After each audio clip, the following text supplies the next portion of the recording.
Where do we come from? Science can trace your DNA back 200,000 years. But according to Buddhism, your true origin goes far beyond biology. What if you didn't evolve into a body? What if you fell into one? What if humanity didn't rise from animals, but descended from something more radiant? Ancient Buddhist texts speak of luminous beings, creatures of pure light, who once drifted effortlessly through the cosmos. They needed no food, no shelter, no possessions. But then came something we all still struggle with today: desire. With that first craving, these beings began to descend. As they indulged in the material world, their forms grew heavier, coarser. Their light dimmed. They became us. The Buddha once said, "All that we are is the result of what we have thought. With our thoughts, we make the world." This insight doesn't just reveal the power of thought, it hints at something revolutionary, that consciousness preceded form. That mind came before matter. Today we're diving into one of Buddhism's most profound teachings, one that challenges science, philosophy, and everything we think we know about where we come from. Welcome to Buddha's wisdom. This isn't just a story about ancient texts. This is a journey through time, consciousness, and the very essence of who you are. In Buddhism, the origin of humanity isn't merely an academic curiosity. It's a key to understanding your purpose, your suffering, and your potential for awakening. In the Agana Sutta, the Buddha tells a story unlike any other origin myth. Long before humans walked the earth, there were radiant beings who floated freely in a cosmos of water and darkness. They were self-luminous, sustained by joy alone. But then they tasted the sweet earth that formed on the surface of the waters. That single act of curiosity gave rise to craving, and craving gave rise to form.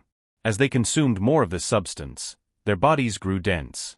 Individual features emerged: beauty, comparison, pride.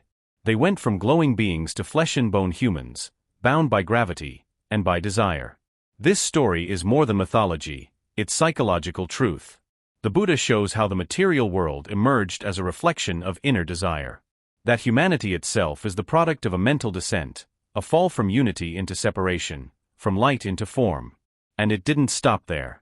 They discovered naturally growing rice. But instead of sharing, they hoarded it. Greed emerged. Property was claimed. Fences were built. Disputes arose. Leaders were chosen. Society was born. Within a single teaching, the Buddha maps the descent from unity to division, from freedom to civilization, driven not by biology, but by consciousness. Now here's where it gets interesting. Modern science tells a very different story. Humans evolved from simpler organisms through natural selection. But even this tale echoes the Buddhist account. Both perspectives describe a slow, step-by-step emergence of human form and behavior. Both see no sudden creation, but gradual transformation. And both acknowledge that what we are now came from something much subtler. In Buddhism, this process is described through dependent origination. When this exists, that arises.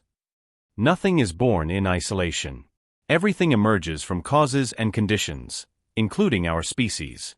Even the structure of the cosmos, according to Buddhism, follows vast cycles of creation and dissolution, called kalpas, spanning billions of years.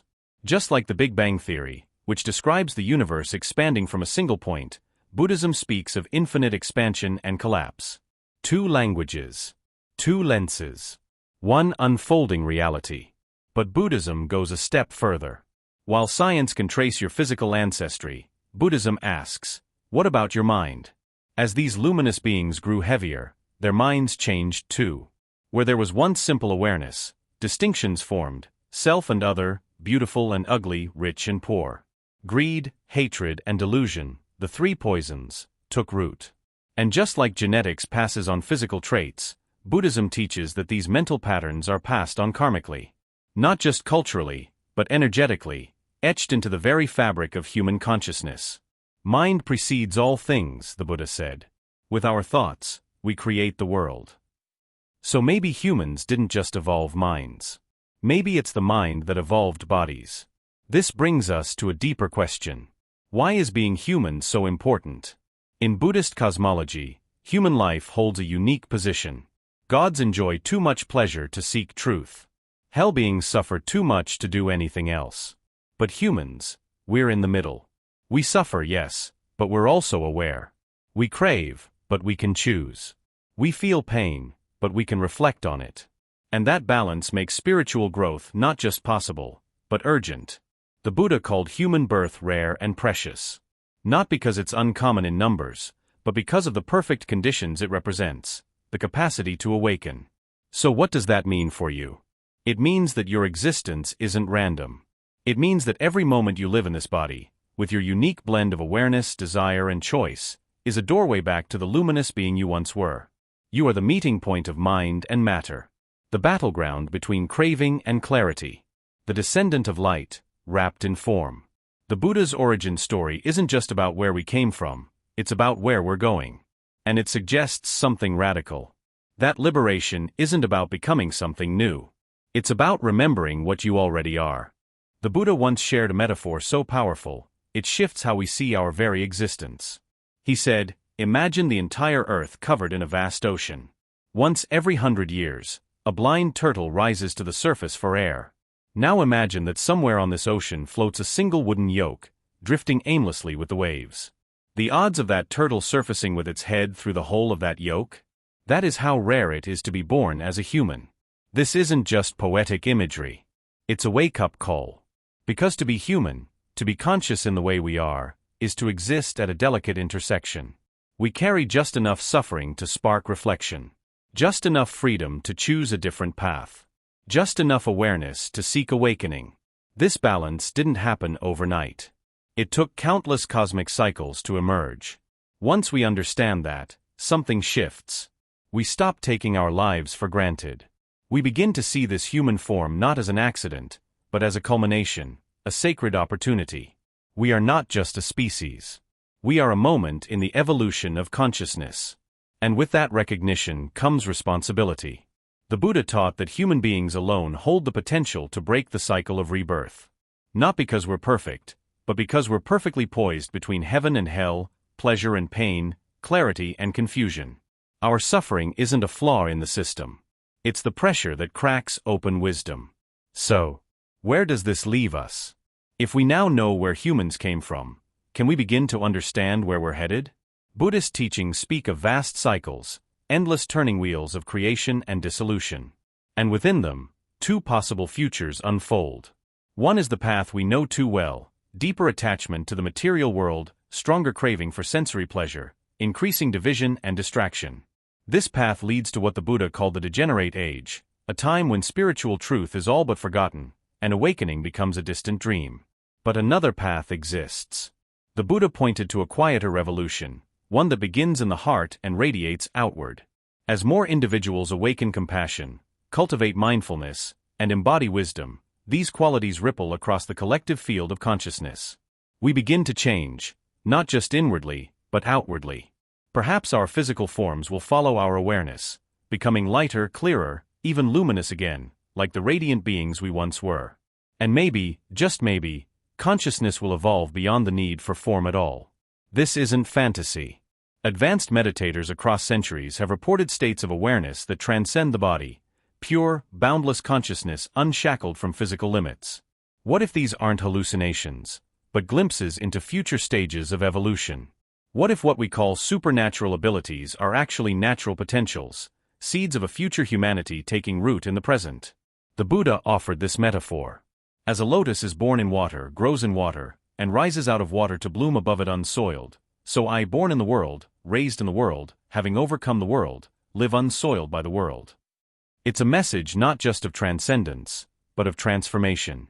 You are not just a passive product of evolution. You are a participant in it. Each time you choose presence over distraction, kindness over fear, clarity over confusion, you're not just changing your life. You're contributing to the future of consciousness itself. What began with a question, "Where do we come from?" leads us to something even more profound. Because according to Buddhism, we didn't just evolve from simpler physical forms. We emerged from a vast ocean of awareness, taking on increasingly complex shapes as our consciousness became more self-aware. Your body isn't just made of matter. It's the crystallization of mental patterns, the external expression of internal karmic tendencies. But here's the most empowering insight. If consciousness shaped the body, if mind precedes matter, then the power to reshape your destiny lies within your awareness. This doesn't contradict science. It completes it. Science explains how evolution happens. Buddhism explores why. And that why points towards something beautiful. That this specific form of consciousness, yours, is designed for awakening. Your suffering, your curiosity, your longing for something more. It's not a defect. It's a sign you're ready. The Buddha emphasized the rarity of human birth because it's precisely calibrated for enlightenment. Not in some distant future. Here. Now. In this lifetime. If you want to experience this for yourself, try this simple practice. For just 5 minutes, sit quietly and observe your breath. Notice how your awareness can witness thoughts, feelings, and sensations, without being caught in them. That's still luminous witnessing. That's a glimpse of your original nature.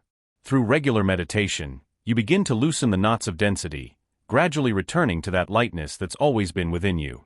Your personal practice echoes the cosmic journey, from formless awareness into form, and back again. So I leave you with this. If this life is that turtle in the ocean, and this breath is your rare moment of surfacing, how will you use it? Will you deepen the grooves of craving and separation?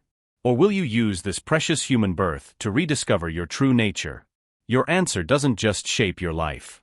It influences the future of humanity. Because where we go next depends on how conscious we become of where we truly came from. Thank you for joining me on Buddha's Wisdom. If this message resonated, subscribe and share it with someone walking the path. And remember, this life, this breath, is your once-in-a-million chance. Don't waste it.